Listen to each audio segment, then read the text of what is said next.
শুরু করছি আজকে প্রত্নকন্যা উপন্যাসের তৃতীয় পর্ব।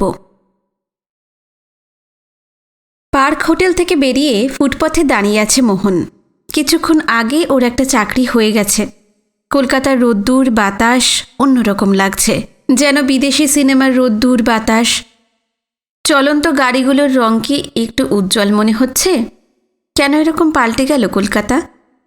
তাহলে কি মোহন মনে মনে একটা চাকরির আশায় পুষত? চাকরিটা এত সহজে হয়ে যাবে মোহন ভাবেনি। ওর বেশিরভাগ বন্ধুই চাকরির জন্য মাথা চাপড়াচ্ছে। কারুর বাড়িতে অর্থের অভাব খুব, কেউ কেউ চাকরি পেলেই বাড়ি ছেড়ে চলে যাবে, কারো আবার প্রেমিকা তাড়া দিচ্ছে বিয়ে করার জন্য। মোহনের এই ধরনের কোনো সমস্যাই নেই, অথচ ওরই চাকরিটা হয়ে গেল। বেশ বড় কোম্পানি, ফটোগ্রাফি কেমিক্যাল পেপার তৈরি করে বিক্রি করে। মূল কোম্পানি বিদেশের, সরকারের সঙ্গে কোলাবোরেশনে ভারতেও তাদের একটা প্রতিষ্ঠান খুলেছে। প্রোডাক্ট সবই বিদেশ থেকেই আসবে, বিক্রি করবে মোহনরা। মোহন সেলসে চাকরি পেল, বেশ ভালো মাইনে। মোহন ঠিক করতে পারে না প্রথমে সে খবরটা কাকে দেবে। কে মোহনের চাকরির খবরের জন্য অপেক্ষা করছে? আইভি? না। বৌদি? বৌদির তো কোনো ইচ্ছেই নেই মোহন এখনই চাকরির শেকলে বাঁধা পড়ে। দাদা নেহাত কর্তব্যবোধে মোহনের জন্য এই চাকরিটার খোঁজ এনেছিল। দাদা এখনও সেভাবে তাড়া দেয়নি মোহনকে। আর ইলোরা? তার তো কোনো মাথা ব্যথাই নেই মোহনের চাকরি নিয়ে। মোহন কিছুতেই শেপ দিতে পারে না তার আর ইলোরার সম্পর্কটা কোন দিকে এগোচ্ছে বা পেছোচ্ছে কিছুই বুঝতে পারে না মোহন। এই হয়তো বলছে, চলো মোহন আমরা পালিয়ে যাই। তার একদিন পরেই হয়তো বলছে, মোহন আমার যদি কোনোদিন বিয়ে হয়ে যায় তুমি দেখা করবে তো? আমি একটা হাঁদা দেখে বর বিয়ে করব, মায়ের মতো। তারপর তোমার সঙ্গে চুটিয়ে প্রেম করব। ইলোরার মাথায় যে হরতালে বন্ধ হয়ে যাওয়া একটা কাপড়ের মিল ভর্তি ছিট আছে, এই ব্যাপারে নিশ্চিত মোহন। তাহলে বাকি রইল কে? কারুর কি চোখ জলজল করে উঠবে না মোহনের চাকরির খবরটা পেয়ে? হাঁটতে হাঁটতে মোহন পার্ক স্ট্রিট মোড়ে এসে পড়েছে। মোড়ের সিগারেটের দোকানের পাশে একটা অন্ধ ভিখারি সামনে সাদা কাপড় পেতে ভিক্ষা করছে।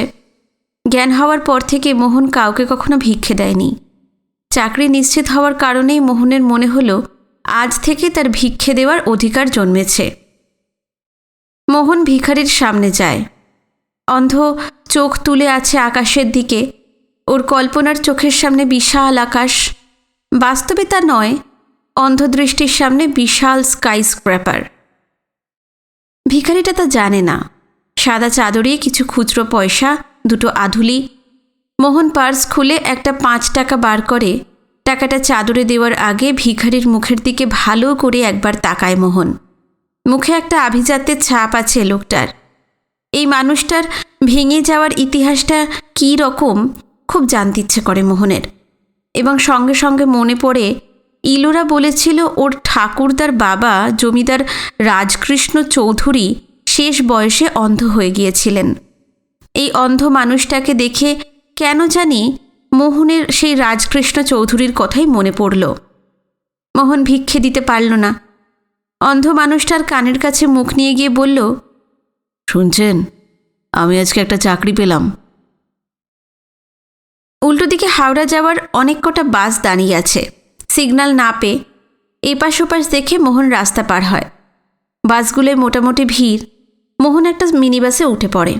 বাসের মধ্যে বিভিন্ন মানুষজন, তাদের বিভিন্ন অভাব অপূর্ণতা। এরা কেউ জানে না কত অনায়াসেই মোহন একটা চাকরি জোগাড় করে ফেলেছে, সম্পূর্ণ চেনা জানার জোরে। দাদার বন্ধু প্রদীপ সিংহ কোম্পানির সেলস এক্সিকিউটিভ।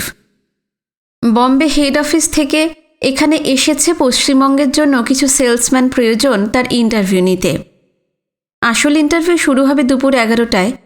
প্রদীপ সিংহ যেহেতু দাদার কলেজের বন্ধু, দাদা মোহনের কথা বলতে প্রদীপ সিংহ বলেছিলেন সকাল 8টায় মোহন যেন সোজা পার্ক হোটেলের 32 নম্বর ঘরে চলে আসে। সেই মতন মোহন ঠিক 8টায় 32-এ নক করে। ঘুম চোখে লুঙ্গি পরিহিত প্রদীপ সিংহ দরজা খোলেন। ভীষণ মাইডিয়ার ব্যবহার। বললেন তিনি নাকি ছোটবেলা থেকে কলেজবেলা পর্যন্ত বিডেন স্ট্রিটে ছিলেন। এখনও ওখানে অনেক আত্মীয় আছে তাদের বিরক্ত না করে উনি হোটেলেই উঠেছেন। হোটেল খরচা কোম্পানির, সেটা বাঁচিয়েই বা কী লাভ। মোহন একটু অবাক হয়ে গিয়েছিল। অত বড় কোম্পানির এরকম উঁচু পোস্টের লোক হয়ে প্রদীপ সিংহ হোটেলে লুঙ্গি পরে শুয়ে আছে। আর শুধু তাই নয়, রুমের মধ্যে একটা রেডিও চলছে, তাতে কলকাতার ক ধরা। ইন্টারভিউ বলতে তেমন কোনো প্রশ্নই প্রদীপদা করল না। টানা কলকাতার খোঁজ খবর নিয়ে গেল।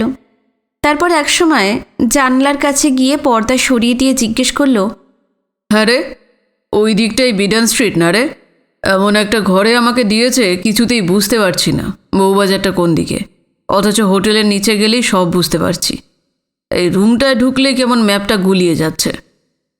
তারপর জানালা থেকে মুখ সরিয়ে মোহনের দিকে মুখ ফিরিয়ে বলেছিল, শুরুতে 5,000 পাবি, চলে যাবে তো তোর? মোহন এতটা আশাই করেনি। ও আশ্চর্য হয়ে ঘাড় হেলিয়েছিল। তারপর প্রদীপদা একটু সিরিয়াস হয়ে বুঝিয়ে দিয়েছিল মোহনকে কী ধরনের কাজ করতে হবে। আবার এও বলেছিল, শোন মোহন, তোর বাংলা উচ্চারণ শুনে মনে হচ্ছে তোর বাংলা এখনও ইংরেজি হিন্দিতে আক্রান্ত হয়নি। এটা খুবই ভালো, কিন্তু ভাই, আমাদের প্রফেশনে একটু ইংরেজিতে কথা বলতে জানতে হবে। তুই একটা কাজ কর, ঝট করে একটা স্পোকেন ইংলিশে কোর্সে ভর্তি হয়ে যা। আমি বম্বে ফিরে গিয়ে তোকে অ্যাপয়েন্টমেন্ট লেটারটা পাঠিয়ে দিচ্ছি। তারপর 1 মাসের জন্য তোকে বম্বে ট্রেনিংয়ের জন্য আসতে হবে। ফটোগ্রাফির টেকনিক্যাল সাইডটাও একটু জানতে হবে। তোকে সেই থেকে তুই তুই করে যাচ্ছি, কিছু মনে করছিস না তো? অনেক দিন কাউকে তুই বলে ডাকা হয়নি তো। ব্যাস, চাকরি হয়ে গেল।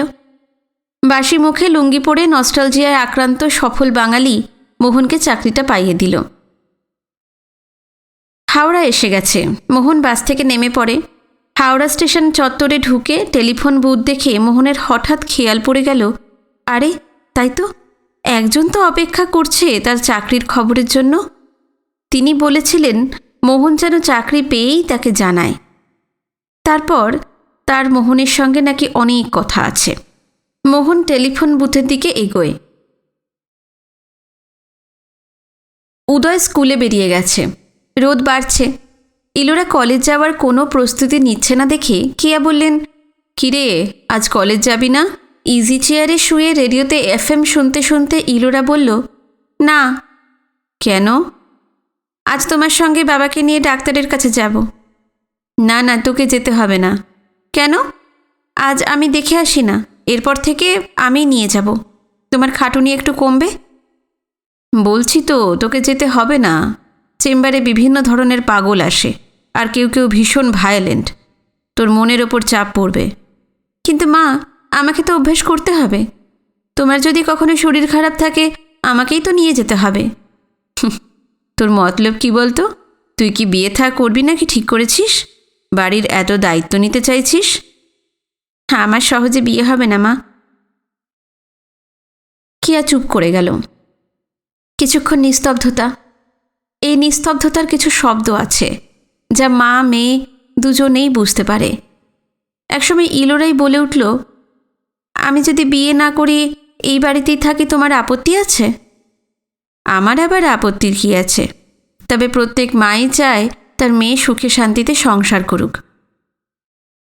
রেডিওটা বন্ধ করে ইলোরা এবার সোজাসুজি মায়ের দিকে তাকিয়ে বলে, তুমি তো আমার 2টো সম্বন্ধ দেখেছিলে আমাকে না জানিয়ে, কিন্তু 2টো সম্বন্ধই আর এগোয়নি। তারা আমাদের বাড়ির খবরাখবর নিয়ে পিছিয়ে গেছে। পাড়ার লোকেরা তাদের বলেছে আমাদের বংশ পাগলের। আমার মা, কি হলো, চুপ করে গেলি কেন? হ্যাঁ বল, আমার মা কি বল? আমি একটু লোকজনের সঙ্গে মিশি বলে পাড়ার লোকেদের হিংসে? মিশতে পারি বলেই মিশি। লোকেরাও তো আমার সঙ্গে মিশতে চায়। আমার জীবনে কি আছে বলতো? বিয়ের পর থেকে পাগল বর, দজ্জাল শাশুড়ি। আমারও তো একটু ইচ্ছে করে হইচই করতে, গল্প করতে, আমারও তো ইচ্ছে হয়। পাড়ার বউরা আমাকে বড়লোক আর সুন্দরী বলে এক ঘরে করে রেখেছে। তার ফলে আমার কাছে যারাই আসে আমি তাদের সঙ্গেই গল্প করি। ইলোরা চুপ করে থাকে, তর্ক বাড়ায় না। মা যথেষ্ট রেগে গেছে। ইলোরা মনে মনে মাকে বলল, তোমার কাছে যারা আসে তারা সব কাকু। এইরকম কত কাকু যে বদল হলো এই বাড়িতে, আর গুনতে ইচ্ছে করে না ইলোরার। এই সময় কলিং বেল বাজলো, খিড়কি দরজার কলিং বেল। ওই দরজা দিয়ে কাকুরা আসে, কাজের লোক আসে। এই হয়তো বিমান কাকু এলো। উদয় স্কুলে যাবার আগে মা বলেছিল বিমান কাকুকে ডেকে দিতে। মা বাবাকে ডাক্তারের কাছে নিয়ে যাবে বিমান কাকুকে সঙ্গে নিয়ে, আর এটাই পছন্দ নয় ইলোরার। মা দরজা খুলতে যায়। কি ব্যাপার, হঠাৎ জরুরি তলব? চৌকাঠ পেরিয়ে ভেতরে আসে বিমান। কেয়া বলে, ভেতরে এসো। ইলোরা ঘর থেকে বেরিয়ে ভাড়ার ঘরে চলে যায়। কেয়া বলেন, আজ তো তোমার বি শিফট। হ্যাঁ, কেন? আজ ছুটি নিতে পারবে? আপনি যদি বলেন আমি চাকরিই ছেড়ে দিতে পারি। ইয়ার কি করো না, আজ বিকেলে দুটো কাজ করতে হবে। এক, তোমার দাদাকে নিয়ে একবার ডাক্তার সরকারের কাছে যেতে হবে। আর দুই, এই মোহন ছেলেটার সম্বন্ধে আর ওর বাড়ির সম্বন্ধে একটু খোঁজ খবর নিতে হবে। তা হঠাৎ মোহনের ব্যাপারে খোঁজ কেন? আপনি তো ব্যাপারটা উড়িয়ে দিয়েছিলেন, বলেছিলেন বাচ্চা ছেলে, ইলোরার সঙ্গে শুধুই বন্ধুত্ব, অন্য কিছু নয়। এর মধ্যে কিছু হয়েছে নাকি? ভাড়ার ঘরে পর্দার উপরে কান পেতে মা আর বিমান কাকুর সমস্ত কথোপকথন শুনছে ইলোরা। এভাবে আড়ি পাতা ওর চরিত্র নয়, তবু মা আর বিমান কাকুর আলোচনার কেন্দ্রবিন্দু যেহেতু ও নিজেই, তাই আড়ি পাততেই হচ্ছে। ইলোরা ঠিক করেছে ওর সম্বন্ধে কোনো সিদ্ধান্ত ও কাউকে নিতে দেবে না, ও নিজেই নেবে। এখন মা কথা বলছে, মেয়েটা হঠাৎ খুব পাল্টে গেছে, মাঝে মধ্যে মুখে মুখে তর্ক করছে। আগে এরকম ছিল না। ওর বাবার সমস্ত দায়িত্ব এখন নিজে থেকে চেয়ে নিচ্ছে। বিয়ে থা করারও ইচ্ছা নেই। আমি বুঝতে পারছি না ওর উদ্দেশ্যটা কি। আরে, ব্যাপারটা তো একদম জলের মতো পরিষ্কার, আপনি বুঝতে পারছেন না? মা চুপ, বোধহয় শুধু মাথা নাড়ল। পর্দার এপার থেকে তো ইলোরা দেখতে পাচ্ছে না। হঠাৎ বিমান কাকুর গলা কানে এলো, আসলে আপনার শাশুড়ি ইলোরাকে ফিট করে ফেলেছে। এবার আপনাকে আলাদা করে ইলোরা ওর বাবা ভাইকে নিয়ে ঠাকুমার কাছে থাকবে। বিমান কাকুর কথাটা শুনে গা জ্বলে গেল ইলোরার। মনে মনে বলে উঠল, শয়তানটা পেঁচ কষছে। মা বলল, না না, আমার মেয়েকে তো আমি চিনি, ও এসব পলিটিক্স করার মেয়ে নয়। না, সে তো ঠিকই। ইলোরার মতন শান্ত ভালো মেয়ে রাজনগরে খুব কমই আছে। তবে সেদিন সন্ধেবেলা ওর ব্যবহারে কিন্তু আমিও অবাক হয়েছিলাম। সন্ধেবেলা? কবে? এই তো কয়েকদিন আগে। আমি এসে আপনার দরজায় বেল দিলাম, ইলোরা খুলল। আমি জিজ্ঞেস করলাম মা আছে, সোজা বলে দিল নেই। অথচ আমি তখন স্পষ্ট ঘরের ভেতর থেকে আপনার গলা শুনতে পাচ্ছি। আপনি উদয়কে কি যেন বলছিলেন। আমি বললাম কোথায় গেছে? ইলোরা বলল দোকানে। আমি বললাম তাহলে একটু বসি। সোজা বলে দিল খানিকক্ষণ পরে আসবেন। আমার এত খারাপ লেগেছিল, ওকে তো আমি নিজের ভাইঝির মতোই দেখি। এইসব কথা শুনে পর্দার আড়াল থেকে ইলোরার মাথা গরম হয়ে যাচ্ছে। মনে হচ্ছে এক্ষুনি দৌড়ে গিয়ে শয়তানটার নাকে কান্না বন্ধ করে দেয়, বলে দেয় মাকে 7 বছর ধরে চেপে রাখা এক সন্ধ্যের ঘটনা। কিন্তু ইলোরা জানে সে কিছুই বলতে পারবে না। ওইসব ঘেন্নার কথা কিভাবে চিৎকার করে বলতে হয় ইলোরা তো শেখেনি। পায়ে পায়ে মায়ের ঘরে আসে ইলোরা। তাহলে মা, কি ঠিক হলো? কিসের? বাবাকে নিয়ে যাওয়ার? ওই তো বিমান কাকু যাবে তো আমার সঙ্গে। না, বিমান কাকুকে যেতে হবে না, ওনারও তো একটা সংসার আছে, সেখানেও অনেক কাজ থাকে। না না, বিকেলে আমার তেমন কোনো কাজ নেই। এবার ইলোরা সরাসরি বিমানের দিকে তাকিয়ে বলল, আচ্ছা কাকু, বেশ কিছুদিন ধরেই দেখছি সকালবেলা কাকিমা দুধ আনতে যাচ্ছে, আজকেও দেখলাম। কি ব্যাপার বলুন তো, আপনি কি তখন ঘুমোন? আরে তোমার কাকিমার কথা আর বলো না, ওর সবটাতেই সন্দেহ। আমি দুধ নিয়ে এলেও তার বিশ্বাস হয় না, বলে আমাকে ঠকিয়ে নাকি গোয়ালা দুধে জল মিশিয়ে দেয়। একদম বাতিগ্রস্ত। তাহলে আপনার বাড়িতেও একজন পাগল। সে যা বলেছ। বলেই বিমানের মনে হলো ইলোরা যেটা বলল সেটা কথার কথা নয়। কিছু কি ইঙ্গিত করলো ইলোরা? বেশ অপ্রস্তুত বোধ করতে লাগলো বিমান। কেয়ার উদ্দেশ্যে বলল, তাহলে আমি আজকে চলি। বিকেলে আসছো তো? কেয়া জিজ্ঞাসা করল। না না, ইলোরা যখন যেতে চাইছে ওই যাক। ওরা তো এখন বড় হয়ে গেছে, আমি না হয় এই 2 নম্বর কাজটা একটু খোঁজ করি। কেয়া আর বিমানকে অবাক করে এবার ইলোরা বলে উঠল, খোঁজখবরটা একটু সাবধানে করবেন, ওদের গ্রুপটা কিন্তু খুব একটা সুবিধের নয়। ইলোরা, তুই সব শুনেছিস? ছি ছি ছি। এমন সময় ফোনটা বাজতে শুরু করলো। ইলোরা গিয়ে রিসিভার তুলল। হ্যালো, ওপাশে মোহনের গলা। কে, ইলোরা? হ্যাঁ, কি ব্যাপার? কাকিমা আছেন? আছে। কেন, মাকে কি দরকার? আছে, আগে কাকিমাকে দাও, তারপর তোমাকে বলছি। রিসিভারটা ইলোরা কেয়ার দিকে বাড়িয়ে ধরল, বলল, তোমার ফোন। আমার ফোন? কার? মোহনের। আমার সঙ্গে কি দরকার? তোমার সাথেই কথা বলতে চাইছে, ধরো। মোহনের ফোনটা শোনার ইচ্ছে থাকলেও ইলোরা এমনভাবে বিমানের দিকে তাকিয়ে আছে যে বিমান চলে যেতে বাধ্য হলো। একটু সংশয় নিয়েই ফোনটা ধরলেন কেয়া। হ্যালো, হ্যাঁ মোহন, বলো। হ্যালো কাকিমা, আমি একটা চাকরি পেয়েছি কাকিমা। সত্যি? ইয়েস, আপনি বলেছিলেন চাকরি পেয়ে আপনাকে জানাতে। এই তো কিছুক্ষণ আগেই আমার একটা চাকরি হয়েছে। আমি এই হাওড়া স্টেশন থেকেই ফোন করছি। বাহ, তাহলে রাজনগরে নেমে সোজা কিন্তু আমাদের বাড়ি চলে এসো। না না কাকিমা, আজকে হবে না, পরে যাব, আগে সোজা বাড়ি যাব।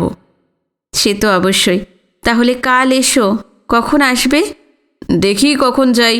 আসলে ফোনটা কেন করলাম জানেন? কেন? ওই প্রথম যেদিন আপনাদের বাড়ি গিয়েছিলাম, যেদিন প্রথম আলাপ হলো আপনার সঙ্গে, সেদিন আমার মনে হয়েছিল আপনি আমাকে বলবেন কি করা হয়। বেকার শুনে হয়তো বলবেন, আগে চাকরি বাকরি করো, তারপর আমার মেয়ের সঙ্গে ঘুরো। এইসব আপনি কিছুই বলেননি, শুধু বলেছিলেন এমন কোনো কথা আমার মেয়ের কাছে দিয়ে বসো না যা তুমি নিজেও পরে রাখতে পারবে না। আমার বাড়িতে তুমি যখন ইচ্ছে আসতে পারো, মেয়েকে নিয়ে কোনো বিপজ্জনক জায়গায় যেও না। চাকরি পেলে জানাতে ভুলো না, তারপর তোমার সঙ্গে অনেক কথা বলবো। আপনার কথার মধ্যে আমি একটা প্রচ্ছন্ন চ্যালেঞ্জ লক্ষ্য করেছিলাম, যেন আপনি বলতে চেয়েছিলেন চাকরি পেয়ে আমি ইলোরাকে এবং আপনাদের এড়িয়ে যাব। আমি এড়িয়ে যাইনি, কিন্তু ইলোরা এখনও আমাকে... ঠিক আছে ঠিক আছে, তুমি একটু ইলোরার সঙ্গে কথা বলে নাও। কেয়া একটু অপ্রস্তুত হয়ে পড়েছেন। রিসিভারটা কান থেকে নামিয়ে কেয়া ইলোরার দিকে বাড়িয়ে দিতে দিতে বললেন, মোহন চাকরি পেয়েছে, এই নে, তোর সঙ্গে কথা বলতে চায়। ইলোরা বিছানায় বসেছিল। ওপারে মোহনের কোনো কথাই সে শুনতে পায়নি। বিছানা ছেড়ে উঠে ইলোরা রিসিভারটা মায়ের হাত থেকে নেয়, তারপর রিসিভার কানে না দিয়ে স্ট্যান্ডে নামিয়ে রাখে। মনে মনে মোহনকে বলে, তোমার সঙ্গে আমার কোনো কথা নেই, কেন তুমি খবরটা আগে আমাকে জানালে না? দেখি, এই চোখটা একটু দেখি তো। হ্যাঁ। ডাক্তারবাবুর হাতে সরু টর্চ, তার থেকেও সরু তীক্ষ্ণ তার আলো। রজতকান্তির চোখের পাতা 2 আঙুলে প্রসারিত করে আলো ফেললেন। রজতকান্তি জানেন ডাক্তারবাবু কি খুঁজছেন। ডিপ্রেশন রেখা। রেখাটা আইবল ঘিরে পড়ে, অনেকটা শনির বলয়ের মতো। রজতকান্তি মনে মনে আইবলের পাশে বিষণ্ণতা রেখাটা দেখতে চাইলেন। হ্যাঁ, তিনি দেখতে পাচ্ছেন এই রেখাটা আদপে একটা রাস্তা। সেই রাস্তা চলে গেছে রজতকান্তির জন্মকাল অবধি। সেই রাস্তার মাইলস্টোনে পর পর ব্যর্থতার গল্প লেখা। ঠিক করে চাকরি করতে না পারা, মা কেয়ার ভাঙন রুখতে না পারা, কেয়াকে একটাও সুস্থ রাত্রি উপহার না দিতে পারা, এমএসসি পরীক্ষা হল থেকে শূন্য পাতা ছেড়ে উঠে আসা, বাবার মৃত্যুতে কাঁদতে না পারা, এরপর আরও অনেক অনেক কিছু আছে। ঝাপসা ঝাপসা মাইলস্টোনগুলো আজ আর পড়তে পারেন না রজতকান্তি। ডাক্তার সরকার টর্চ সরিয়ে নিয়েছেন, জিজ্ঞেস করলেন, হাত কাঁপে, হাতটা একবার তুলুন তো দেখি। রজতকান্তি ভয়ে ভয়ে হাত তুললেন, একদম সোজা, দিল্লি চলো ভঙ্গিতে। মনে মনে ধর্মতলার নেতাজির মূর্তিটাও কল্পনা করলেন। নেতাজি দিনের পর দিন আলিপুরের দিকে হাত তুলে বলেছেন, দিল্লি চলো। মূর্তির হাতটাও লক্ষ্য করতে হবে একদিন, দেখতে হবে কাঁপে কিনা। এমন সময় দড়াম করে চেম্বারের দরজা খুলে গেল। এত জোর আঘাত, আর একটু হলেই প্লাইউডের দরজাটা ভেঙে যেত। চমকে উঠল ইলোরা, কেয়া, ডাক্তার সরকার পর্যন্ত, কিন্তু রজতকান্তি চমকাননি। ঘরে এসে দাঁড়িয়েছে একটি 30-32 বছরের যুবক। চোখ অসম্ভব বড় বড়, রুদ্রমূর্তি। চিৎকার করে ডাক্তারবাবুকে বলছে, এত পাগল, এত কটা পাগল, আমায় কখন দেখবেন? হ্যাঁ, সব ফলস পাগল। ছেলেটির দুপাশে তার বাড়ির লোকেরা এসে দাঁড়িয়েছে। ডাক্তার সরকার নিজের চেয়ার ছেড়ে উঠলেন। তারপর ছেলেটির কাঁধের কাছে হাত বোলাতে বোলাতে বললেন, একটু অপেক্ষা করো, এনার হয়ে গেলেই তোমাকে দেখছি। ছেলেটি শান্ত হলো। বাড়ির লোকগুলোর মুখে দুঃখিত হওয়ার ছাপ। একটু অসতর্কতার সুযোগে ছেলেটি ওদের ঘেরাটোপ ছেড়ে বেরিয়ে এসেছে। ইলোরা মনে করতে লাগলো, ডাক্তার সরকারের চেম্বারে ঢোকার আগে এই ছেলেটিকে সে দেখেছে উল্টো দিকে চায়ের দোকানে বসে থাকতে। ছেলেটাকে মনে থাকার কারণ, ছেলেটির দুপাশে ঠিক ছেলেটির মতোই আরও দুজন বসেছিল। তিনজনের ভীষণ মিল, মনে হয়েছিল তিন ভাই। তবে চিহ্নিত করা যাচ্ছিল যে ছেলেটিই পেশেন্ট। কেমন যেন অস্থির অস্থির ভাব করছিল। ডাক্তার সরকার চট করে একটা ওষুধ লিখে ওদের বাড়ির লোকেদের হাতে ধরিয়ে দিয়ে বললেন, এটা এক্ষুনি গিয়ে খাইয়ে দিন। কাল সকালে একটা দেবেন, আর দুপুরে হসপিটাল যাওয়ার আগে আমি দেখে আসব। সুইং ডোর ঠেলে বেরিয়ে যাবার আগে ছেলেটি হঠাৎ দাঁড়িয়ে গেল। তারপর ইলোরার দিকে স্পষ্ট করে তাকিয়ে এক চিলতে হাসল। কি বিষণ্ণ সেই হাসি! হাসির মধ্যে ছেলেটি যেন বলল, তুমিও পাগল। ইলোরার গায়ে কাঁটা দিয়ে উঠল। বুকটা ধড়াস ধড়াস করে লাফাচ্ছে। কপালে ঘাম ঘাম বিজ করছে। ডাক্তারবাবু বুঝতে পারলেন ইলোরার অবস্থা। বললেন, কি, শরীর কি খারাপ লাগছে নাকি? ইলোরা ঢঙ্কিলে ঘাড় হেলালো। ডাক্তারবাবু কিয়াকে বললেন, কেন এই বাচ্চা মেয়েটাকে নিয়ে এসেছেন বলুন তো? আমি নিয়ে আসতে চাইনি ডাক্তারবাবু, ও নিজেই জেদ করে এসেছে। তুমি একটু গিয়ে রাস্তায় দাঁড়াও, আমি এক্ষুনি তোমার বাবাকে ছেড়ে দিচ্ছি। ইলোরা উঠে দাঁড়ায়। বুকের ধড়ফড়ানিটা একটু কমেছে। দরজা ঠেলে বাইরে আসে। সার সার বেঞ্চে পেশেন্টদের বাড়ির লোকেরা অধীর আগ্রহে অপেক্ষা করছে। মনে হচ্ছে যেন পাগলদের পাঠশালা। ছেলেটা ঠিকই বলেছিল, এত পাগল এই ভিড়ের মধ্যে একটা ফুটফুটে বছর 6-এর ছেলে খেলা করছে। এক বেঞ্চ থেকে ডিঙিয়ে অন্য বেঞ্চে চলে যাচ্ছে। সিরিয়াস মুখওয়ালা লোকগুলোর কোলে গিয়ে পড়ছে, কারোর শাড়ি ধরে টানছে, কারোর চাদর। এক মুখ দুষ্টু হাসি উপচে পড়ছে। একটু লক্ষ্য করলে দেখা যাবে ছেলেটার সঙ্গে একরাশ আলোও ঘুরছে। যে মহিলাটি ছেলেটাকে সামলানোর চেষ্টা করছেন তিনি নিশ্চয়ই ওর মা। আর সেই ভদ্রমহিলার পাশে চিন্তিত মুখে বসে আছেন যে ভদ্রলোক, তিনি অবশ্যই ওর বাবা। ইলোরা বুঝতে পারে না এদের মধ্যে পেশেন্টকে। একটু আগ্রহ হয় জানতে। ও বাইরে না গিয়ে ভদ্রমহিলার একপাশে ফাঁকা জায়গা দেখে বসে পড়ল। বাচ্চাটি ঘুরে একবার তার মায়ের কাছে এলো। কি মিষ্টি মুখ! গাল টিপে আদর করে ইলোরা জিজ্ঞেস করল, তোমার নাম কি? অহিভূষণ সেন। তোমার নাম? ইলোরা। অহিভূষণ আবার অন্যদিকে চলে গেল খেলতে। অহিভূষণের মা একটু সহজ হলেন, বললেন, তোমাদের হয়ে গেছে? হ্যাঁ, এই তো হয়ে এসেছে। তোমাদের কি অসুস্থ বাবা? ইলোরা ঘাড় হেলিয়ে হ্যাঁ বলল, এবং সঙ্গে সঙ্গেই তার অধিকার জন্মে গেল ভদ্রমহিলাকে একটা প্রশ্ন করার, যে তাদের কে অসুস্থ। ইলোরা জিজ্ঞাসাও করে ফেলল। উত্তরে ভদ্রমহিলা যা বললেন আঁতকে উঠল ইলোরা। এই অহিভূষণই নাকি পেশেন্ট। ওর সিমটম কি? এমনি তো দেখছো, হাসছে, খেলছে, কিন্তু ভীষণ ভুলে যায়। কোথায় কি রাখছে ভুলে যায়। পড়াশোনা এই গড়গড় করে বলছে, আবার খানিকক্ষণ বাদেই ভুলে যাচ্ছে। ল্যাট্রিন করে একবার জল ঢালতেও ভুলে গিয়েছিল। ভদ্রমহিলা আরও বলে যাচ্ছেন, কিন্তু ইলোরা আর কিছু শুনতে পাচ্ছে না। ছেলেটা খেলে যাচ্ছে। ছেলেটা জানে না কি অভিশপ্ত রোগ ওর মাথার মধ্যে নড়াচড়া করছে। একদিন রোগটা ওর খেলা কেড়ে নেবে। কেন এই রোগ বহন করবে ছেলেটা? মনুষ্য জীবনের জন্য ও বিধাতার কাছে কোনো আর্জি তো জানায়নি। ইলোরার বুকের মধ্যে একটা কষ্ট চাপ মারতে থাকে। ওর মনে হয় এক্ষুনি ডাক্তারবাবুর কাছে ছুটে গিয়ে জিজ্ঞেস করে, ডাক্তারবাবু, এই ছেলেটা ভালো হবে তো? এই কথা ভেবে দরজার দিকে তাকাতেই দেখে বাবা মা বেরিয়ে আসছে। টয় ট্রেনের থেকেও ছোট্ট একটা ট্রেন। ট্রেনটা পাহাড়ের গা বেয়ে চলেছে।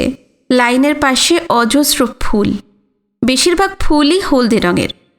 ট্রেনের কামরাগুলোর ছাদ নেই, কামরার লাল নীল সিটে অসংখ্য বাচ্চা। তারা হাসছে, খেলছে, ইলোরার ওড়না ধরে টান দিচ্ছে।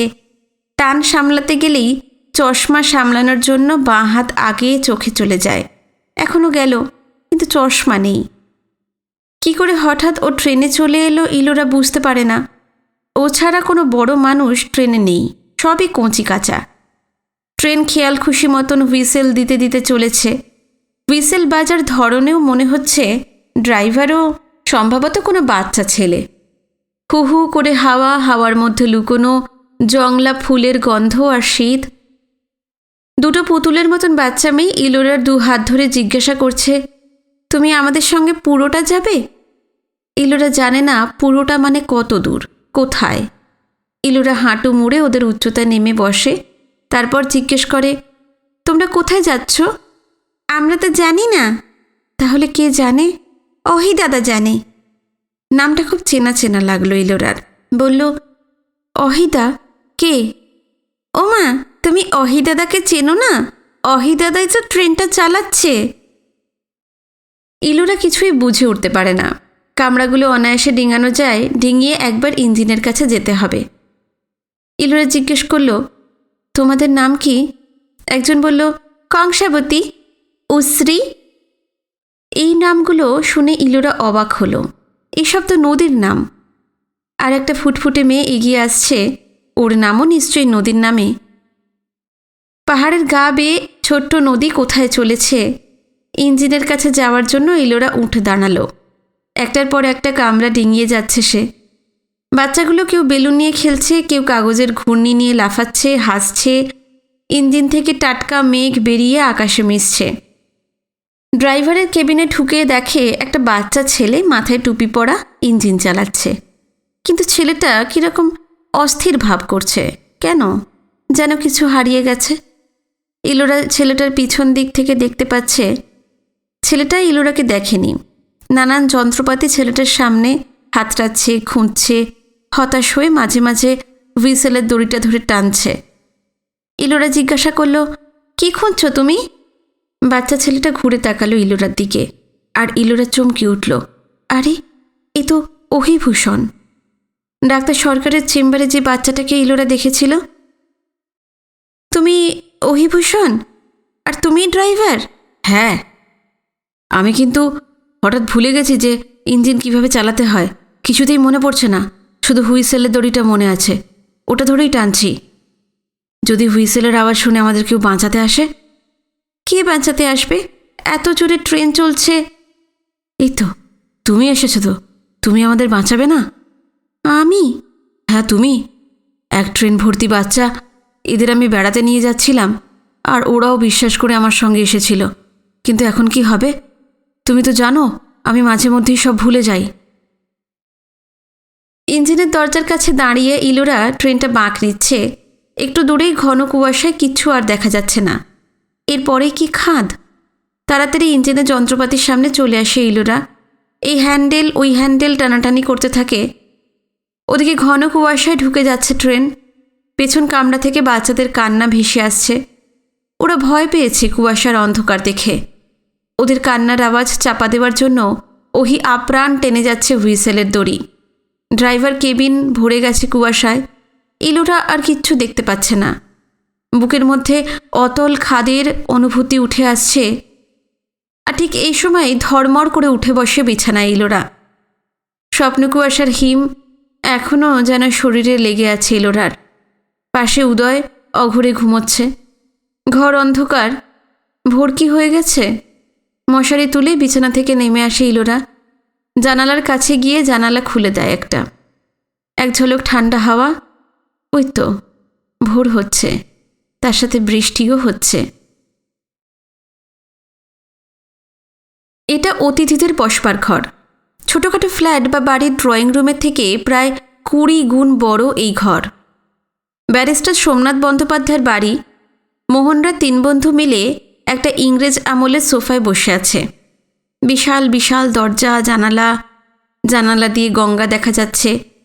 এই জানালা দিয়ে রাজনগরকে আরও একবার মোহময় মনে হলো মোহনের। বাড়ির খাস ভৃত্য মোহনদের আসার খবর ভেতরে নিয়ে গেছে সোমনাথদা এলো বলে। সোমনাথদা বাড়িতে এর আগে কখনো আসেনি মোহন। বাইরে থেকে চাঁদা নিয়ে চলে গেছে কখনো কখনো। রাজনগরের একমাত্র এই প্রাচীন বাড়িটাই ঠিকমতো পরিচর্যা হয়। বছরে দুবার রং হয়, বাগান পরিষ্কার, শীতকালে বাগানে ফুল আসে, প্রজাপতি আসে, বাগানে রঙিন ছাতা, তার নিচে খেলে সোমনাথদার 2 মেয়ে। সোমনাথদার বাড়িটা রাজনগরের নয় মনে হয় রূপকথার বাড়ি। সোমনাথদা হাইকোর্টের কিংবদন্তি উকিল। রাজনগরের মায়া সোমনাথদা কাটাতে পারেনি বলে এখান থেকে হাইকোর্টে যাতায়াত করে। মোহনরা এসেছে যদি কোনো আইনি মারপ্যাচে ঘড়িবাড়ি ভাঙা আটকানো যায়। মোহন সাধুঘাটের বন্ধুদের বোঝাতে সমর্থ হয়েছে যে ঘড়িবাড়ির মতন সম্পদ ভাঙা উচিত নয়, এটাকে আটকাতেই হবে। গতকাল সন্ধ্যেতে ওদের মধ্যে অনেকক্ষণ আলোচনা হয় এবং স্থির হয় ওদের প্রথম পদক্ষেপ সোমনাথদার কাছে আসা। রাজনগরের বাসিন্দা হিসেবে সোমনাথদারও তো কিছু কর্তব্য আছে।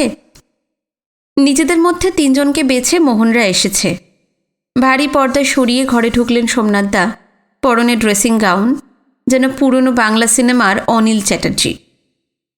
কি ব্যাপার, এই 7 সকালে 3 মূর্তি হাজির? মোহন জানে সোমনাথদা ওদের চিনতে পারেনি, তবু যেন কত চিনি টাইপের কথা বলছে।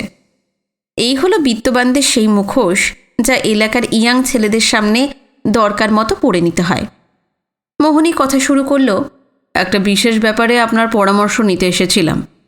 বলে ফেলো। আপনি নিশ্চয়ই খবর পেয়েছেন যে ঘড়িবাড়ি ভাঙা হচ্ছে? হ্যাঁ, সেই রকমই যেন কানাঘুষো শুনেছিলাম। আমরা এই ঘড়িবাড়ি ভাঙা বন্ধ করতে চাই। এই ব্যাপারে আপনার কি মত? হঠাৎ তোমাদের এরকম সদিচ্ছা কেন হলো জানতে পারি? এটা কি আপনার মতো প্রাজ্ঞ মানুষকে বুঝিয়ে বলতে হবে? রাজনগর ক্রমশ কীরকম কারুকাজহীন হয়ে পড়ছে না? মোহনের এই কথায় দুঁদে ব্যারিস্টার অন্যমনস্ক হয়ে গেলেন। ওনার চোখ এখন জানলার বাইরে, বোধহয় নিজের ছোটবেলাটাই দেখছেন। ওনার ছোটবেলায় রাজনগর তো আরও ঐশ্বর্যমণ্ডিত ছিল। তা আমায় কি করতে হবে? অশেষ বলল, একটা ইনজাংশন বার করা যায় না? অশেষও এসেছে। যে অশেষ বলেছিল ঘড়িবাড়িতে ফ্ল্যাট হলে ওর টিউশনই বাড়বে। ইনজাংশনের কথা শুনে সোমনাথদা বললেন, বার তো করাই যায়, কিন্তু তা দিয়ে কিছুদিন রোখা যাবে। তারপর সরকার যখন ইনিশিয়েটিভ নিয়েছে, দিনের পর দিন কেস চলবে, চালাতে পারবে? তোমরা কিছু ফান্ড কি করেছো? টাকা পয়সাও তো লাগবে। মোহনরা আশ্চর্য হয়ে গেল। সোমনাথদা কি ফিজের কথা বলছে? সোমনাথদার যা ফিজ তা দেওয়ার মতন ক্ষমতা তো তামাম মধ্যবিত্তর নেই। মোহনরা তো কোন ছাড়। 3 বন্ধু মুখ চাওয়াচাই করছে। শম্ভু নিরীহ গলায় বলল, আপাতত ইনজাংশনেরই বন্দোবস্ত করে দিন। মোহনদের মুখের ভাষা বোধহয় বুঝতে পারলেন সোমনাথদা। বললেন, আমার ফিজ নিয়ে চিন্তা করো না, আমি কোনো ফিজ নেব না। তবু কিছু খরচ তো আছেই। আমার এই কেসটা আমার জুনিয়ররা ডিল করবে, তাদের তো কিছু দিতে হবে। শম্ভুটা চিরকালই হতাশাবাদী। ও বলে উঠল, তাহলে কি হবে? সোমনাথদা বললেন, কৌটো নাড়ো, রাজনগরের বাসিন্দাদের সামনে ভিক্ষা ভাণ্ড নিয়ে দাঁড়াও, তাদেরই তোর বাসভূমির সম্পদ রক্ষা হবে। কৌটো যদি ভরে যায় তাহলে তোমরাও বুঝতে পারবে তাদের আগ্রহ। ইতিমধ্যে চা এসে গেছে। বিরাট ট্রে ধরে নিয়ে আসছে এক ভৃত্য। মোহন লক্ষ্য করছে এ বাড়িতে কাজের লোককে চাকর ভাবতে ইচ্ছে করে না, আবার কাজের লোকও ভাবতে ইচ্ছে করে না। ভৃত্য শব্দটা সুপ্রযুক্ত। হাতের দাঁতের চেয়েও সাদা টিপট, কাপ ডিশ, অপূর্ব এক প্লেট বিস্কিট, যেন দামি কাগজের ফুল। অশেষ হামলে পড়ে বিস্কুট তুলে নিল। ওকে দেখলে এখন বোঝা যাবে না ও ঘড়িবাড়ি বাঁচাতে এসেছে না বিস্কুট খেতে এসেছে। 3 বন্ধু সোমনাথদার বাড়ির বিরাট লোহার গেট পেরিয়ে বেরিয়ে আসে। সামান্য হলেও কাজ কিন্তু শুরু হয়ে গেছে। আজ কত তারিখ? মনে মনে ভাবে মোহন। আজ থেকে শুরু হলো ঘড়িবাড়ি বাঁচাও সংগ্রাম। এই সংগ্রামের আয়ু কি 2 দিন নাকি আরও কিছুদিন? নিজের মনের ভেতরেই তেমন কোনো জেদের অস্তিত্ব টের পাচ্ছে না মোহন। মনের অতলে যে সবজান্তা মনটা বসে থাকে, সে জানে যে ঘড়িবাড়ি ভাঙা হবেই। তাহলে কেন চেষ্টা করছে মোহন? কিসের টানে? জিটি রোড ধরে ওরা হাঁটছে। দিন শুরু হয়ে গেছে অনেকক্ষণ। আশেপাশে ব্যস্ত সমস্ত মানুষজন, স্কুল ইউনিফর্ম পরা ঝকঝকে ছেলেমেয়েরা বাসস্টপে, বাসে, অটোরিকশায় ভিড় বাড়ছে। কারোর কোনো মাথা ব্যথা নেই রাজনগরের প্রাচীন কীর্তি নিয়ে। অবশ্য এখনও খবরটা তেমন ছড়ায়নি। এই অঞ্চলের বৃদ্ধ মানুষজনরা যদি জানতে পারেন তাদের অভিভাবক ঘড়িবাড়ি ভেঙে ফেলা হচ্ছে, তারা কি রুখে দাঁড়াবেন না? অশেষ জিজ্ঞেস করল, তাহলে আমাদের নেক্সট অপারেশন কি? মোহনকেই প্রশ্নটা করা। মোহনই এখন ঘড়িবাড়ির বিষয়ে অলিখিত নেতা। মোহন বলল, একবার বাবু পলের কাছে যাবি নাকি? শম্ভু বলল, কেন? যদি বাবুদাকে বুঝিয়ে এই ভাঙার কাজটা আটকাতে পারি। হ্যাঁ, লাভ হবে না, বহুত গাঁট পাবলিক। তোর ওইসব প্রত্নতত্ত্ব রাজনগরের ঐতিহ্য ওইসব ওর মাথায় ঢোকার প্যাসেজ নেই। অশেষ বলল, আর ধর যদি বাবুপাল আমাদের কথা মতো ঘড়িবাড়ি নাও ভাঙে, অন্য কেউ ভাঙবে, তার থেকে মামলাই বেস্ট উপায়। কিন্তু কৌটো নাড়া ব্যাপারটা এতই ক্লিশে হয়ে গেছে যে আজকাল আর পাবলিকদের মধ্যে কোনো ইম্প্যাক্ট তৈরি করে না। তাহলে? শম্ভু আবার হতাশ হলো। সহজে হতাশ হলেও শম্ভুর মাথা থেকেই অসম্ভব অসম্ভব বুদ্ধি বেরোয়। মোহন অপেক্ষা করছে সেই বুদ্ধিটার জন্যই, যাতে সহজে টাকা জোগাড় করা যায়। ওরা চুপচাপ হেঁটেই চলেছে। তিনজনেই ভাবছে এর পরের কর্মপদ্ধতি। তবে তিনজনেই মনে মনে লক্ষ্য করছে ঘড়িবাড়ি বাঁচানোর থেকেও তারা বেশি ভেবে ফেলছে কেন বাঁচাচ্ছে। অশেষ ভাবছে মোহনটা যবে থেকে ইলোরার প্রেমে পড়ল তবে থেকেই এই ঘড়িবাড়ি নিয়ে মাতামাতি করছে। আইভির সঙ্গে যখন ঘুরত অনেক বাস্তববাদী ছিল মোহন। তা ও কি পারবে ঘড়িবাড়ি বাঁচাতে? মোহন বলছিল ঘড়িবাড়ি ভাঙা বন্ধ করে ওখানে নাইট স্কুল খুলবে, দাতব্য চিকিৎসালয় খুলবে। মোহন স্বপ্ন দেখছে। এর আগে অনেক মেয়ের সঙ্গেই মিশেছে মোহন, তবে এইভাবে স্বপ্নাবিষ্ট হয়নি। কি আছে ইলোরার মধ্যে? নাকি ঘড়িবাড়ির মধ্যেই এমন কোনো আকর্ষণ আছে যা মোহন টের পাচ্ছে, অশেষ পাচ্ছে না? খিদে ছাড়া ইদানিং আর তেমন কিছুই টের পায় না অশেষ। শম্ভু ভাবছে অনেকদিন পাবলিকলি কিছু করা হয়নি। রাজনগরে মানুষ বাড়ছে, প্রচুর নতুন নতুন ফ্ল্যাট তৈরি হচ্ছে আর তক্ষুনি বিক্রি হয়ে যাচ্ছে। এইসব নতুন মানুষরা শম্ভুদের গ্রুপটাকে চেনে না, আগে সবাই চিনত। বহু সাংস্কৃতিক ও সামাজিক কাজ একসময় শম্ভুরা করেছে, কিন্তু তারপর যা হয় রোজগারের চিন্তা, চাকরি তো দূরস্থ, ছোটোখাটো ব্যবসায় নানান অজানা চোট খেয়ে শম্ভুরা এখন ঘাটে বসে নেশা করে। তাদের ভুলে গেছে এলাকার মানুষ, যেভাবে ভুলে গেছে ঘড়িবাড়ির কথা। ফিরে আসতে হবে আবার। ওদিকে মোহন ভাবছে ইলোরার কথা। একদিন কথায় কথায় মোহন ইলোরাকে জিজ্ঞেস করেছিল, ঘড়িবাড়ি নিয়ে তোমার এত অবসেশন কেন? ইলোরা বলেছিল, জানো মোহন, আমাদের বাড়িটাকে আমার পাখির বাসা মনে হয়। খুব একটা ঝড়ঝাপটা সহ্য করার ক্ষমতা এই বাড়ির নেই। আর এই পাখির বাসাটা কোন গাছের ডালে বলো তো? বলতে পারলে না? রাজনগর গাছ। আমাদের এই মফস্বল শহরটাকে আমার গাছ মনে হয় মোহন। তোমাদের বাড়ি, আমাদের বাড়ি, আরও নানান মানুষের বাসা এই রাজনগর গাছে। আর এই গাছের শেকড় হচ্ছে ঘড়িবাড়ি, সেটাকেই কেটে দেওয়া হচ্ছে। কি করে এই বয়সেই এত কিছু বোঝে ইলোরা ঠাহর করতে পারে না মোহন।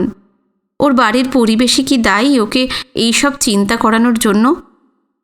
এর আগের নারী বিষয়ক কোনো অভিজ্ঞতায় ইলোরাকে বুঝতে সাহায্য করে না। ক্রমশ জড়িয়ে পড়ছে মোহন। ঘড়িবাড়ির সঙ্গে নাকি অতীতের সঙ্গে, অথবা এই সবই ইলোরার সঙ্গে জড়িয়ে পড়ার সমার্থক।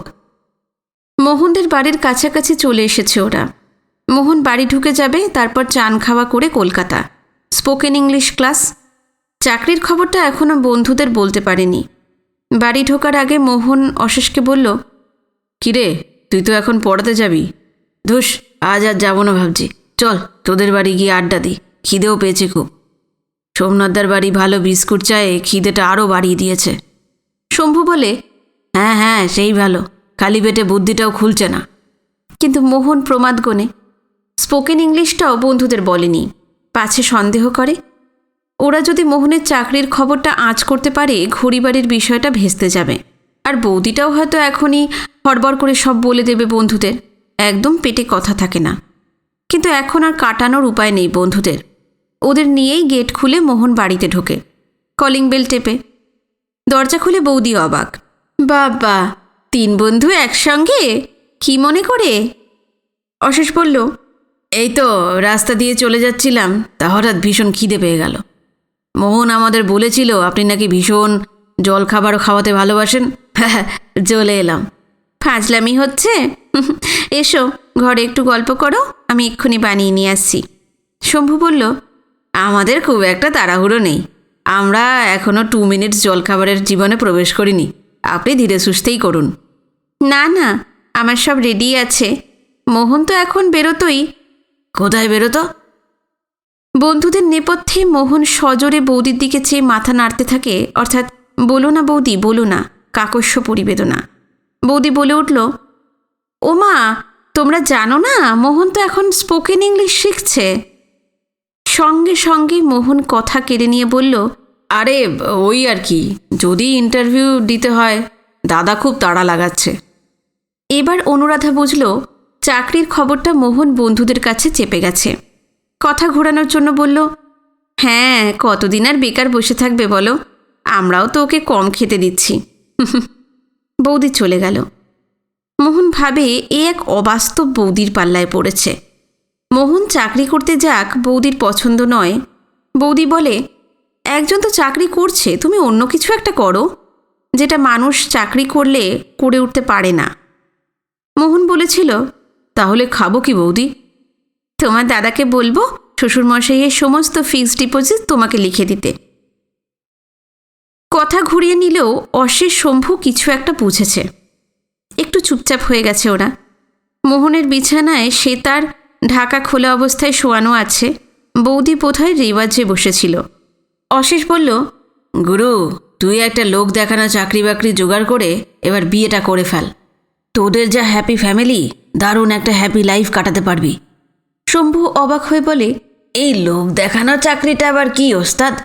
অশেষ বলে, কিছু ছেলে দেখবি কোটটাই পরে হাতে ব্রিফকেস নিয়ে রোজ কলকাতায় যাচ্ছে, দেখে মনে হবে কিনা কি বিশাল চাকরি করে। ব্রিফকেস হাতরে দেখা যাবে পেন অথবা শার্ট পিস, এমনকি নিমের দাঁতনও পাওয়া যেতে পারে। কলকাতার অফিসগুলো ঘুরে ঘুরে বিক্রি করে ওইসব। এদের বাপের অঢেল পয়সা, ছেলের ওপর বিশ্বাস করে ছেলেকে একটা বিয়ে দিয়ে দিয়েছে, কিন্তু ব্যবসার জন্য ক্যাপিটাল দেয়নি। মোহন বলে, তুই শালা আমাকে ওদের মতন মেরা ঠাউড়ালি। অনুরাধা 2টো প্লেটে গরম লুচি তরকারি নিয়ে ঘরে ঢুকল। এই নাও, তোমরা ধরো। মোহন, তোমারটা রান্নাঘর থেকে নিয়ে যাও তো, আর ফ্রিজ থেকে মিষ্টি বার করে বন্ধুদেরকে দাও। আমি আরও কয়েকটা লুচি ভেজে নিয়ে আসছি। শম্ভু বলল, বৌদি তাড়াতাড়ি আনুন, আজ একটু সেতার শুনবো। কেউ বাজনা শুনতে চাইলে অনুরাধা বেশ খুশি হয়, বলল, শুনবে? আচ্ছা, এক্ষুনি আসছি। বেশ তৃপ্তি করে খাওয়া শেষ করল ওরা। অনুরাধা কোলে সেতার নিয়ে বসেছে। ক্লাসে আর যাওয়া হলো না মোহনের। তার বেয়ে সুর নামছে ঘরে, ছড়িয়ে যাচ্ছে। যে পর্দাগুলো বৌদি লাগাচ্ছে মোহনের কাছে অচেনা ঠেকছে, ধরতে পারছে না রাগটা। মোহন চোখ কুঁচকে আছে দেখে অনুরাধা বলল, সারাং, বলেই ফের বাজাতে লাগলো।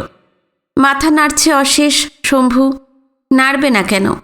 পেট ভর্তি লুচি তরকারি, তার ওপর সঙ্গীত, খুব একটা খারাপ নেই কিন্তু মোহনরা। সুর যখন ক্রমশ আবিষ্ট করছে 3 বন্ধুকে, তখনই শম্ভু সুর ছিঁড়ে বলে উঠল, আইডিয়া। মোহন আর অশেষ বলল, কি? ঘড়িবাড়ির চাতালে ক্লাসিক্যাল প্রোগ্রাম করব, টিকিট বিক্রি করব। অনুরাধা বাজনা থামিয়ে দিয়েছে। অনুরাধাও জানে মোহনরা ঘড়িবাড়ি বাঁচানোর চেষ্টা করছে। মোহন সবই বলেছে অনুরাধাকে। শম্ভুর প্রপোজালে অনুরাধা উৎসাহী হয়ে উঠল, বলল, হ্যাঁ, দারুণ হবে। ঘড়িবাড়ি ধুয়ে মুছে পরিষ্কার করব সবাই মিলে, আলো দিয়ে সাজানো হবে পুরো বাড়িটাকে। ভোকাল কাউকে আনো তোমরা, একদম পুরনো দিনের আমেজ এসে যাবে। মোহনেরও খুব পছন্দ হয়েছে প্রপোজালটা, কিন্তু বাদ সাধল অশেষ। বলল, আর্টিস্ট বুক করতেও তো টাকা লাগবে, সেটার টাকা কোথা থেকে আসবে? প্রাথমিক টাকাটা যে যার নিজের বাড়ি বা পরিচিতদের কাছ থেকে আমরা ধার করব। ফাংশন হয়ে গেলে শোধ করে দেব। আমি তো এখনই 5,000 টাকা দিচ্ছি। আপনার মতন আবেগে 5,000 বার করে দেওয়ার মতন মানুষ খুব কম আছে বৌদি। আমরা যদি বাড়িতে চাই আমাদের তাড়া করবে। মোহন বলল, হ্যাঁ, সে দেখা যাবে। আপাতত প্রোগ্রামটা ঠিক হয়ে গেল, বাকিটা সাধুঘাটে ঠিক হয়ে যাবে। আজকের পর্ব এখানে শেষ করলাম। আগামী পর্ব নিয়ে খুব শিগগিরই ফিরে আসছি। আজকের পর্ব যদি ভালো লেগে থাকে অবশ্যই কমেন্টে জানাবেন। নমস্কার, সবাই খুব ভালো থাকবেন।